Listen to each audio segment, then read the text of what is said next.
Hello नमस्कार, welcome to अर्थनिधी. गट क पूर्व परीक्षा आन्सर कीनुसार जे 2 डाऊटफुल प्रश्न होते त्यातला एक प्रश्न आपण काल कव्हर केलेला आहे. तो व्हिडिओ बघितला नसेल तर बघून घ्या. सस्टेनेबल डेप ही कन्सेप्ट आणि त्यात पर्याय प्रश्न ऑथेंटिक त्याचे सोर्स हे मी मागच्या व्हिडिओमध्ये कव्हर केलेले आहे. आता आपण आज बफर स्टॉकचा जो प्रश्न आहे सेकंडवाला डाऊटफुल त्याचे परत सोर्सेस आणि त्याचे पर्याय काय काय पॉसिबिलिटी आहेत ते आपण याच्यात बघू. आता सोर्सेसमध्ये कालच्या याच्यात मला एक जाणवलं, ती एक संस्था होती आणि त्या संस्थेनी पार्थसारथी शोम यांच्यामार्फत तो डिस्कशन पेपर जाहीर केला होता. पण त्यांची जी अपॉइंटमेंट होती ती कुठलीही गव्हर्नमेंटनुसार नव्हती केली. त्यामुळे आपण ते ऑथेंटिक म्हणता येईल का नाही आणि आयोग तो सोर्स स्वीकारेल का नाही डाऊटफुल आहे.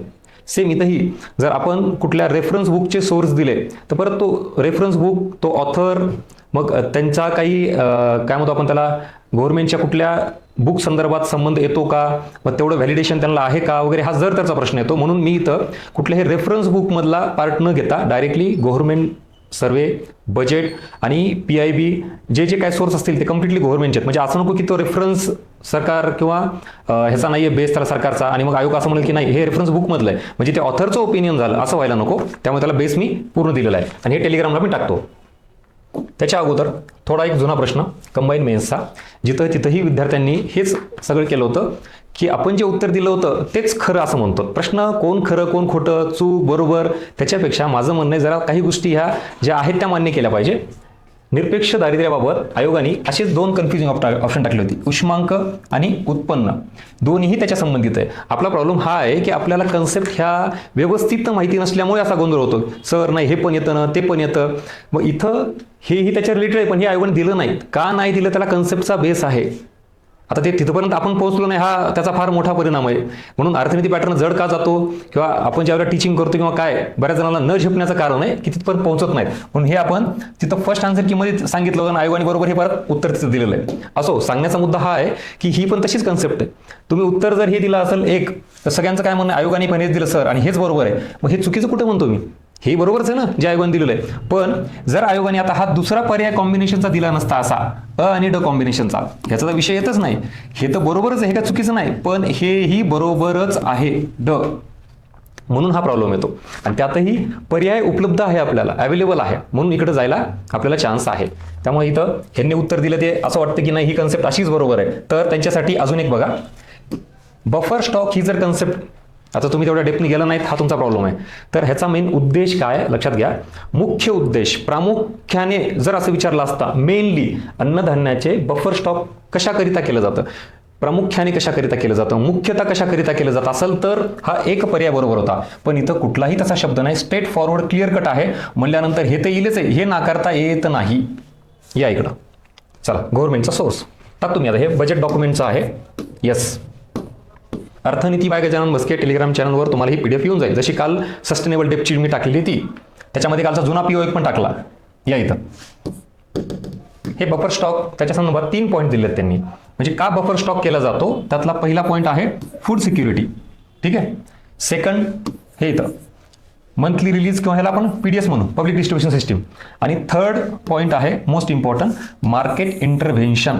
ह्याच्यामध्ये stock for release in open market हा एक पॉईंट, जो की आपला इथं पर्याय आहे, खुल्या बाजारात विकणे. मुळात किंमत ज्या वेळेला वाढते कशाची, अन्नधान्याची, म्हणजेच कशामुळं, मागणी आणि पुरवठा ह्याच्यात इम्बॅलन्स झालेला असतं. मागणी जास्त आणि पुरवठा कमी, म्हणून काय झालेली असती, किंमत वाढ ही झालेली असती. साधं कॅल्क्युलेशन हे गणित आहे किंवा आपलं कन्सेप्ट बेसिक हे इथलचं. आता ह्याच्यासाठी ही मागणी तर कमी करू शकत नाही, कारण अन्नधान्य बेसिक नीड आहे ना, लोकांना म्हणायचं का तुम्ही कमी खा म्हणून. त्यामुळे सरकार इथं काही नाही करू शकत, डिमांड कमी नाही करतायत बेसिक नीड्सची. आता काय करावं लागेल, पुरवठा वाढवावा लागेल. सो एक्झॅक्टली मागणी जास्त असल्यामुळे इथं पुरवठा वाढवावा लागेल आणि पुरवठा वाढवण्यासाठी काय केलं जातं, खुल्या बाजारात विक्री केली जाते. म्हणजेच हे तुम्हाला अचीव करायचं असेल, किमतीतील चढ उतार मर्यादित किंवा स्टेबल करायचा असेल तर तुम्हाला खुल्या बाजारात विक्री करावी लागते. म्हणजेच हे दोन्ही पॉईंट एकमेकाच्या संबंधित आहेत. क्लिअर. या इकडं वन मोर सोर्स, आता इथं तुम्हाला दिसेल नाही दिसेल, मी झूम केलेलं आहे, टेलिग्रामला बघून घ्या. To moderate the market price, जो की पहिला पर्याय आता प्रश्नातला. Enhance the availability of food grain, the government of India sells surplus food grain.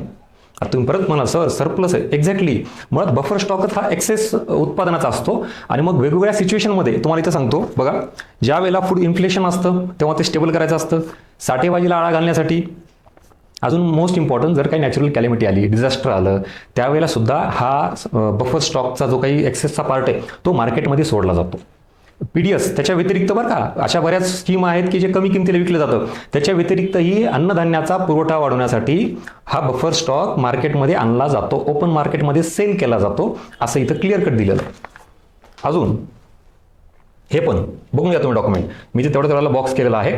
इथं पण क्लिअर मेन्शन आहे, ओपन मार्केट सेल स्कीम ही काय, याचं पण डिटेल दिलेलं आहे इथं सगळं. आणि याच्या लिंकेज परत त्या टाकलेल्या आहेत, म्हणजे ओरिजिनल सोर्स तुम्हाला तिथून घेता येईल, त्याच्या लिंक टाकलेल्या आहेत. या आता इकडे प्रश्नाकडे, अन्नधान्याची बफर स्टॉक. सो प्रश्नात क्लिअर कट स्ट्रेट फॉरवर्ड सगळं दिलंय. तिथं मुख्यतः, प्रामुख्याने असा कुठलाही शब्द वापरला नाही. म्हणजेच किमतीतील चढ उतार तर आहेच आहे. ऍक्च्युली हे साध्य करण्यासाठीच काय करावं लागतं, खुल्या बाजारात विक्री करावं लागेल. इथं सेल इन ओपन मार्केट, तुम्हाला इंग्लिशमध्ये पण दाखवतो, सोर्स इंग्लिशमध्ये आहे म्हणून. सेल इन ओपन मार्केट हा आपला वाला पर्याय आहे. हे मार्केट इंटरव्हेन्शन, ह्याच्यामध्ये तो स्टॉक रिलीज केला जातो, ते एक आहे. आणि सेल सरप्लस फूड ग्रेन, आणि इथं पण हे ओपन मार्केट सेल स्कीम ह्याच्या अंतर्गत इथं पण आहे. म्हणजे तो शब्द जर पकडायचा असेल तर तो पण आहे तुम्हाला अवेलेबल, इथं पण आहे. चला, so this is all about buffer stock.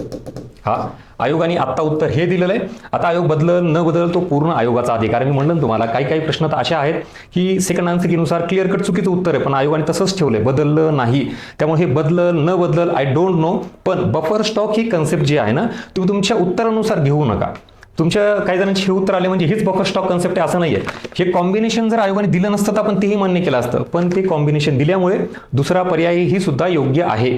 आणि इथं आता सेकंड आन्सर कीनुसार बदलणं अपेक्षित आहे. नाही बदललं तरी मी या उत्तरावर ठाम आहे, जे आपण अर्थनीतीमार्फत हे उत्तर दिलंय याचं पण आणि सस्टेनेबल डेपचं पण. या दोन्ही उत्तरांना आपण जे दिलेले आहेत तीच ऍक्च्युली कन्सेप्ट आहे, with proper authentic government source. माझ्या म्हणण्यानुसार नाही, म्हणजे आपण काय एवढं तज्ञ नाही मी मान्यच करतो ना, पण जर गव्हर्नमेंटचे सोर्स सुद्धा आपण खोटे ठरवत असेल तर हे चुकीचं आहे. मग आता बाकी ते तुम्ही ठरवा काय करायचं ते. हा सोर्स आपल्या अर्थनीती बाय गजानन बस्के टेलिग्राम चॅनलला टाकलेला आहे. त्याच्यातून तुम्ही काय क्लेम करायचा नाही करायचा इट्स युअर चॉईस, पण चूक काय आणि बरोबर काय हे आपल्याला कळायला पाहिजे. कारण कालही मी सांगितलं, मुळात आपला मुद्दा काय येतो, अशा गोष्टीला आपण फार सिरियसली नाही घेत, सोडून देतो. एवढ्या डिटेलमध्ये कोण बघायचं म्हणून सर, कशाला एवढा खटाटोप करायचा, कशाला उकरायचंय. अरे पण जर हे असं असेल तर आपण त्याच्यावर चर्चा केलीच पाहिजे ना. येणाऱ्या परीक्षेत तुम्ही किमान ह्या प्रश्नाला कसं डील करायचं हे तरी तुम्हाला कळलं. आणि बऱ्याच जणांचा प्रॉब्लेम असा झाला की आता अशाच ह्या डाऊटफुल प्रश्नावर आपला कटॉप अडकलाय. ऑक्सिजनवर आलो, मी कालही सांगितलं एवढ्या लेवलला अभ्यास करायचा. अशा एखाद्या दुसऱ्या प्रश्नामुळे जर समजा काही 19-20 झालं, आता आयोग नाहीच ऐकला, उत्तर बदललंच नाही, तर काय करणार सर. नाही, असा प्रश्न आयोगाने चूक केल्यामुळे माझा गेला, पण असे एक्सटर्नल फॅक्टर ते आपल्या हातात नाही. मग आपल्या हातात काय, आता काल मी सांगितल्याप्रमाणे 15 प्रश्न आहेत, 15 पैकी 2 प्रश्न समजा असे गेले आयोगाच्या चुकीमुळे, त्यांनी आयोग नाहीच बदलले, तुमचे उत्तर चुकले. उरले किती समजा 13 प्रश्न, 13 पैकी किती बरोबर आले. नाही सर, ह्याच्यातले पण म्हणजे 3-4 चुकलेत, ते तुमच्या चुकीमुळे. म्हणजे किमान एक्सटर्नल फॅक्टर, आयोगाला आपण काहीच नाही करू शकत, पण आपण तरी स्वतः काय ते करू शकतो. जरा आपली अभ्यासाची पद्धत, आपली कन्सेप्टची डेप्थ ही वाढवा. हे जे आहे हे आपल्या हातात नाहीये, पण किमान 13 क्वेश्चन जरी आपल्या हातात आहेत आणि त्यातले एकही जर चुकले नाही तर मग आपण कॉम्पिटिशनमध्ये टिकू. आपण आपल्याही गोष्टीमुळे प्रश्न चुकवतो ना, आयोगाच्या अशा गोष्टीमुळे प्रश्न चुकतात म्हणल्यानंतर सरळ कटऑफच्या बाहेर पडतो आपण. ठीक आहे. सो अर्थनीती पॅटर्न हा काय आहे, एवढ्या लेवलला आपण का जातो, त्याचं उत्तर तुम्हाला मिळेल. काही जणांना ऍक्सेप्ट करायचं असेल तर करा, नाही तर सोडून द्या. जसं की ह्या प्रश्नाला पण खूप विद्यार्थ्यांना प्रॉब्लेम होता की नाही सर उत्पन्नच बरोबर आहे, उष्मांक येतच नाही. मग आपण तेही सांगितलं होतं आन्सर की याच्या अगोदर, आन्सर की आल्यावर कोणी सांगतं की हे का उष्मांक आहे, पण ते झेपलं तरच ना आपल्याला की सर असं पण असतं का, एवढे बारकावे असतात का. ह्याच्यात हे ना हे सापेक्ष आणि निरपेक्ष, फॉर युअर काइंड इन्फॉर्मेशन, निरपेक्षला हे लागू होतं का, तर होतं, पण किमान उत्पन्न म्हणजे त्याच्या आधी किमान हा शब्द जर असेल तर निरपेक्षला लागू होतं, पण जर उत्पन्न असेल तर नाही लागू होत. म्हणजे एवढाही फरक असतो आणि ते तुम्हाला इथे दिसून गेलं.